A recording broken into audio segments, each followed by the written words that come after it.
Over the last few years, IFAD has become more and more clear that its role is to use its resources, to use its financial resources, its human resources, its experience, its convening power to maximize its impact on rural poverty reduction. Now, in the past we've done that principally through our projects, and we have many good experiences of projects which have delivered impact to rural people. But I think increasingly we understand that projects have to be seen as more than a closed system. They have to be a lever to bring about more systemic change. They have to inform IFAD and governments about policies that can make a difference to the lives of rural people.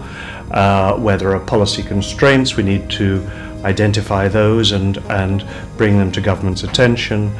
Where there are successes, we need to work with governments to upscale the projects. And we need to go beyond projects. We need to see policy dialogue as an integral part of the country programs that IFAD supports and works with governments and national stakeholders to implement. So in the last year or so, we've been looking to see how we can engage more systematically in policy dialogue.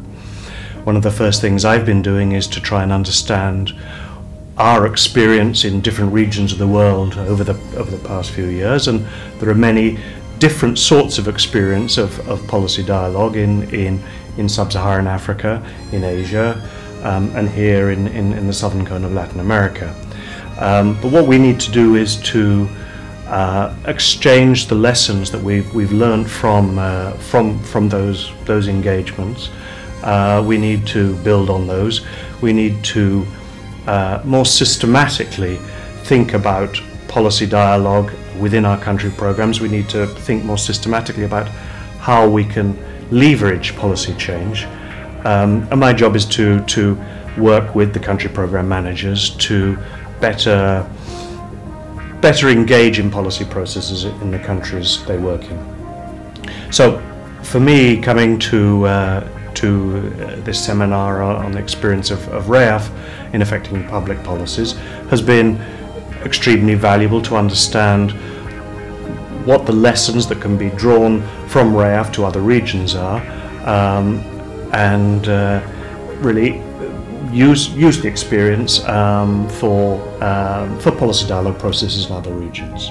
Now, I think there are many things about the REAF experience that are absolutely specific to the history and the context of the Southern Cone, but there are many other lessons that have been learned which I think have a wider application.